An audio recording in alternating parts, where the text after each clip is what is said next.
आज्ञा मु दीपक कुमार बारिक दीपू बारिक 2005 मसीहा अगस्त 30 तारिख रे ओटीएम को हाईकोर्ट रे नीलाम होता से नीलाम नहीं गुजरात जड़े कबाड़िया कारखाना काटिया से दिन से 400 कटाड़िया भितर पूरे से दिन को प्रकृत में ये आम गोटे अर्थनैतिक अवरोध आरंभ कर मुख्य फाटक सामने जगन्नाथ नायक स्वर्गत जगन्नाथ नायक जड़े ओटीएम श्रमिक जी आंदोलन प्रथम आरंभ करते ओटीएम बंचाओ संगठन बैनर सी आज नहांती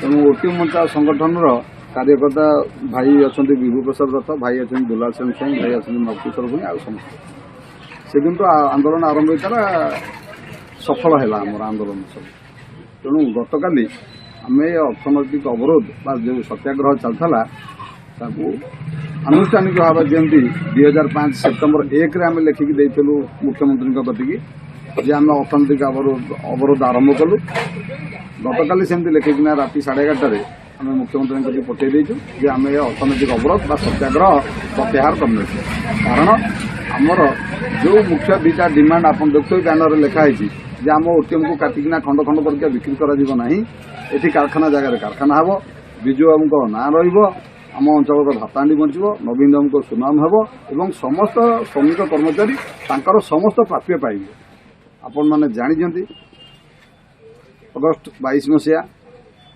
2022 अगस्त मसरे सरकार ओटीएम को हाथ ने आम प्राप्य बाबद को अदालत रे 150 कोटी टंका होते से पैसा आम पाई सारीचु पीएफ आम पाइबा जाऊँ सरकार दे तेणु पैसा प्राप्य बाबद आम जहाँ पाया कथा पाई सारी आउ जहाँ किसी आमर अच्छी सी आगामी दिन में आम अदालत रे पैसा अच्छी आम अदालत जहाँ लिटिगेसन अच्छी क्लीयर करके आम पैसा आउ जहाँ नवा कथा नब सरकार कतरे आमर पैसा बाबद कौन डिमांड नहीं द्वितीय कथा है सरकार जहाँ पैसा देती अदालत आहरी बढ़ी तेणु आम आनियार आम बंदोबस्त करूँ द्वितीय कथा है कारखाना चलिया कथा आपण मैंने समय जानते 17 तारीख दिन माननीय मुख्यमंत्री आसी ये कारखानार शुभारंभ करेंगे से बधी पड़िया सफा हो 4 दिन 5 दिन है ओल्सपन लिविंग लिमिटेड गोटे कंपनी जहाँ सहित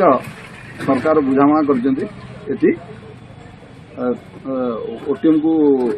ओटीएम जगार से तार टेक्सटाइल आउ लॉजिस्टिक पार्क स्टार्ट करेंगे जो थे कर्म नियुक्ति 20 ରୁ 25 हजार लोक स्टार्टिंग रु आरंभ हो तेणु ये सब जो सफलता आम पाइलु आमर आ बसियार कौन आवश्यकता नहीं आमर जहाँ डिमांड था कारखाना चलवा आ प्राप्य पाइबा संपूर्ण सफल होती जदि प्रकृत पक्षे कहूँ जी आमर जदि डिमांड जहाँ था ताठू जदि ये कथा सब कार्यकारी हो जाए अर्थ तो आम 5 गुणा 6 गुणा पाई जहाँ आमर प्राप्य था 2001 मसीह जो प्राप्य आमर था तार पाखापाखि 6 गुणा आम प्राप्य पाई एवं कारखाना जो शैली हवाक जाऊँगी मुख्यमंत्री दृष्टिभंगी जो टाइप कारखाना ये सेटअप हाँपाई जाऊँगी सी ओटीएम टू बहु गुण में बड़ हम और अधिका निजुक्ति सृष्टि कर आशा रही देखिए आगामी दिन में कौ ढंगर कारखाना होमी चलुची कौन कौन हो चित्र कहवा दरकार कि आम जाचु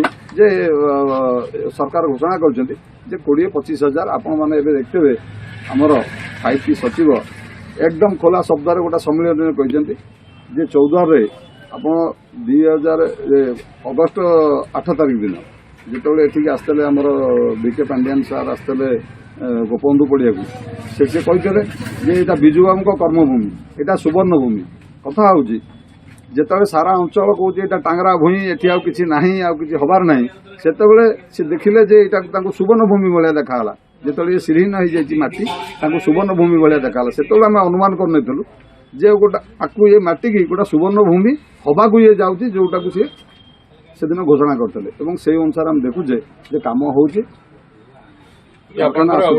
शिल्प समय आमर भूमिका किसी ना 2015 मसीहा गोटे मुख्यमंत्री निर्देश में गोटे मीटिंग होता जो थे चेयरमैनशिप करते चीफ सेक्रेटरी उपस्थित थे इडकोर CMD textile commissioner textile secretary शिल्प सेक्रेटरी मैंने गोटे निष्पत्तिनामा करते जो कारखाना हम 20,000 कि 25,000 निजुक्ति मिल ଅଗ୍ରାଧିକାର ଭିତ୍ତିରେ ଓଟିଏମ୍ରେ ଯେଉଁମାନେ କାମ କରୁଥିଲେ ତାଙ୍କ ପିଲାରୁ ଗୋଟେ ଲେଖା ସେଠି ରଖିବେ। ସେଇଟାକୁ ଟିକେ ଆମେ ଜକିଆ ବସିବୁ ଗଲା। ଦ୍ୱିତୀୟ କଥା ହେଲା, ଯଦି ଆମେ ଓଟିଏମ୍ ବନ୍ଦ ହେବାର ଗୋଟେ କାରଣ ଦେଖିବା, ଅନେକ କାରଣ ତାର ଅଛି। ପରିଚାଳନାଗତ ତ୍ରୁଟି, ଚୋରି ଚପାତି, ଶ୍ରମିକ ଏଜିଟେସନ୍, ସବୁ ପ୍ରକାର ଜିନିଷ ଅଛି। ଆମେ ଯଦି ବଞ୍ଚିଥବୁ ତାହେଲେ ନିଶ୍ଚିନ୍ତ ଆମେ ଦେଖିବୁ ଯେ ଏତେ କଷ୍ଟ କରିକି ଏତେ ବର୍ଷ ପରେ ଯେତେବେଳେ ଚୌଦ୍ୱାରକୁ ଗୋଟେ କାରଖାନା ଆସୁଛି, ସିଏ କେମିତି ସୁଚାରୁ ରୂପରେ ନିଷ୍କଣ୍ଟକ ଭାବରେ ତାର ଧନ୍ଦାଟି କରି ସିଏ ଏଠି ସେଟଅପ୍ଟା ହଉ। ଏଇଟା କହିନାହାନ୍ତି ଯେ ତମେ ଏଇଟା କର ବୋଲି, ଆମେ ନିଜ ତରଫରୁ ଆସି ବସ୍ତୁ ଯେମିତି କାରଖାନା ଚାଲିବ। ଏଇଟା ଆମ ନିଜର ମାଟି ମମତା କି ବିଜୁବାବୁଙ୍କ ସ୍ମୃତି ପ୍ରତି ମମତା କି ରାଜ୍ୟ ଶିଳ୍ପାୟନ ପ୍ରତି ମମତା, ଯେଉଁଟା ଆମକୁ ଏଠି ବସେଇ ରଖିଥିଲା। ଏବଂ 19 ବର୍ଷ ଧରି ଆମେ ସେ ଆନ୍ଦୋଳନ ଜାଗାକୁ ଆମ ଆତ୍ମା ଆମ ପ୍ରାଣ ଭଳିଆ ତାକୁ ଧରି ନେଇଥିଲୁ। ଯେଉଁଥିପାଇଁ କାଲି ଯେତେବେଳେ 4 ଦିନ ତଳେ ଆମର ସେ କ୍ୟାମ୍ପକୁ ଆମେ ଭାଙ୍ଗିଲୁ, ଆମକୁ ବି ଦୁଃଖ ଲାଗୁଥିଲା ଏବଂ ଆମର କିଛି ଭାଇମାନେ କାନ୍ଦି ପକାଇଥିଲେ ଯେ ଆମେ ବଜାରକୁ ଆସିଲେ 19 ବର୍ଷ ଧରି ଆମେ ଜାଣିଥିଲୁ ଯେ ଆମର ଗୋଟେ ଏଠି ଜାଗା ଅଛି। ସକାଳୁ ଉଠିଲେ ଆମେ ଏଠି ଦୌଡ଼ିକି ଆସୁଥିଲୁ ଯେ ଆମେ ଏଠି ବସିବୁ, ଆମ କଥା। ସେଥିପାଇଁ ଆମେ ଏଠି ଗୋଟେ ପୁଣି ଗୋଟା କ'ଣ ଅଣଆନୁଷ୍ଠାନିକ ଭାବରେ ଏ ଯେଉଁ କ୍ୟାମ୍ପଟା ଆପଣ ଦେଖୁଛନ୍ତି, ଆକୁ ଗୋଟା ଦିନରେ ଆମେ ଆକୁ ବନେଇକି ଆପଣ ଦେଖିଲୁ ଯେ ନାଇଁ ପ୍ରକୃତରେ ଲୋକମାନେ କନ୍ଦାକଟା କରୁଛନ୍ତି। ଲୋକମାନେ ବି ବଜାରକୁ ଆସିଲେ କୋଉଠି ହେବେ, କୋଉଠି କଥାବାର୍ତ୍ତା ହେବେ, କୋଉଠି ସୁଖ ଦୁଃଖ ହେବେ, କ'ଣ ହେବେ। ତ ଏଇଟା ଗୋଟେ କ୍ୟାମ୍ପ ପୁଣି ବନେଇକି ଆମେ ବସିଛୁ, କିନ୍ତୁ ଏଇଟା ଅଣଆନୁଷ୍ଠାନିକ ଭାବରେ। ଆନୁଷ୍ଠାନିକ ଭାବରେ ଅଳ୍ପ ଦିନ ତଳେ କିଏ କ'ଣ ନଡ଼ିଆ ବାଡ଼େଇଲା ମୁଁ କହିପାରିବିନି। ଆମେ 200 ପାଖାପାଖି ଶ୍ରମିକ ସେଠି ଯାଇଥିଲୁ। ଏ ଯେଉଁ ସଭା ହେବାକୁ ଯାଉଛି ମୁଖ୍ୟମନ୍ତ୍ରୀଙ୍କର, ସେ ସଭାଟା ଏ ଯେଉଁ ଓଟିଏମ୍ର ଯେଉଁ ଶୁଭ ପଡ଼ିବ, ଆପଣ ଏଇଟା ମନେ ରଖନ୍ତୁ। ଓଟିଏମ୍ର ଯେଉଁ ଶୁଭ ପଡ଼ିବ, ଏ ଶୁଭଟା ଖାଲି ଓଟିଏମ୍ର ପଡ଼ିବନି। ଯେଉଁ ଶିଳ୍ପାଞ୍ଚଳ ଚୌଦ୍ୱାରର ଭୁଲୁଣ୍ଠିତ ହେଇଯାଇଛି, ସମଗ୍ର ଅଞ୍ଚଳରେ ପୁଣି ଶିଳ୍ପାଞ୍ଚଳ ଚୌଦ୍ୱାରଟା ପୁଣି ଗଢ଼ି ଉଠିବ, ତାର ହିଁ ଜଣେ ଶୁଭ ପଡ଼ିବ। ୟା ପରେ ପରେ ଲିବ୍ରାର କଥା ଚିନ୍ତା କରାଯିବ। ଆ ପରେ ପରେ ସେଠି 522 ଏକର, ଲିବ୍ରା 22 ଏକର, ସେପଟେ ଗୋଟେ କାଗଜ କଳ ଆମର ବନ୍ଦ ହେଇଛି, ସେଇଟା ବି 580 ଏକର, 580 ଏକର। ପୁଣି ତାର ବି ପାଳି ପଡ଼ିବ। ତେଣୁ ଆମେ ଆଶା କରୁଛୁ ଭଗବାନ ଯଦି ନବୀନ ବାବୁଙ୍କୁ ଯେଉଁ ଆସନରେ ଅଛନ୍ତି ସେଇ ଆସନରେ ରଖନ୍ତି, ତାହେଲେ ନିଶ୍ଚିନ୍ତ ଭାବରେ ପୁଣି ବିଜୁବାବୁଙ୍କ ହାତ ତିଆରି ଶିଳ୍ପାଞ୍ଚଳ ଚୌଦ୍ୱାର ପୁନର୍ଗଠନ ହେବ। ଅତଏବ ଓଟିଏମ୍ ଜାଗାରେ ତ ହେଲା, ପୁଣି ବଲାପୁର ଜାଗାରେ କ'ଣ ହେବ, ଲିବ୍ରା ଜାଗାରେ କ'ଣ ହେବ, ସମଗ୍ର ଅଞ୍ଚଳ ପୁଣି ଶିଳ୍ପାଞ୍ଚଳରେ ପରିଣତ ହେବ। ଆଜ୍ଞା ଗୋଟେ କଥା କହୁଛି, ଆପଣ ଶୁଣିଥିବେ ଏ ଯେଉଁ କାରଖାନା ଆସୁଛି ବା ଆମେ ଯେଉଁ ପଇସା ପାଉଛୁ, ଆ ଭିତରେ 5T ସଚିବ ଭିକେ ପାଣ୍ଡିଆନଙ୍କର ଦାନଟାକୁ କେବେ ଭୁଲି ହେବ ନାହିଁ। ଆମେ କାମ କରୁଛୁ, ଆମେ ଜାଣିଛୁ ପଇସା କେମିତି ଆଉଛି, କ'ଣ ହେଉଛି, କାରଖାନା କେମିତି ଆଉଛି ଜାଣିଛୁ। ସେ କହୁଛନ୍ତି ଯେ 10,000, 20,000, 25,000, ଆପଣ ଭିଡ଼ିଓ ଦେଖିଥିବେ, ବହୁତ ବଡ଼ ସମ୍ମିଳନୀ ସେ କହିଛନ୍ତି ଯେ ଚୌଦ୍ୱାରରେ ୱେଷ୍ଟର୍ଣ୍ଣ ଆସୁଛି ଏଇ କାରଖାନା କରିବା ପାଇଁକା, ଯେଉଁଥିରେ ନିଯୁକ୍ତି 10,000, 20,000, 25,000 ହେବ। ଆଚ୍ଛା 25,000ରୁ ଶ୍ରମିକ ଥିଲେ 3,500, 4,000। ଯଦି ଅଗ୍ରାଧିକାର ଦିଆଯାଏ ତାହେଲେ 4,000 ପରେ ଆଉ ତ ରହିଲାଣି 20,000, ଆଉ ରହିଲେ ସ୍ଥାନୀୟ ନିଯୁକ୍ତି, ସେଇଟା ସ୍ଥାନୀୟ ଲୋକଙ୍କ ଉପରେ ନିର୍ଭର କରେ। ଆଉ ସ୍ଥାନୀୟ ଲୋକ ଘରେ ଶୋଇବେ, ତାଙ୍କୁ ଯାଇକି ଚାକିରି ଦେଇ ଆସିବ କି? ଯଥା ଆପଣ ସେ ପୋସ୍କ ପଳେଇଛି, ଭଲ ହେଇଛି। ଆଉ ଖଣିଭିତ୍ତିକ ଶିଳ୍ପ, ଖଣିଗୁରା ସବୁ ପଳେଇଥାନ୍ତା, ପଳେଇଛି, ଭଲ ହେଇଛି ମୋ ମତରେ। ଏଠି ଯେମିତି ବିଗତ ଦିନ ମାନଙ୍କରେ ବି ମୁଖ୍ୟମନ୍ତ୍ରୀ ବିଭିନ୍ନ ସଭାରେ ପ୍ରତିଶ୍ରୁତି ଦେଇଛନ୍ତି ଲୋକଙ୍କୁ ଏଠି ଶିଳ୍ପ ହବ ହଉଛି।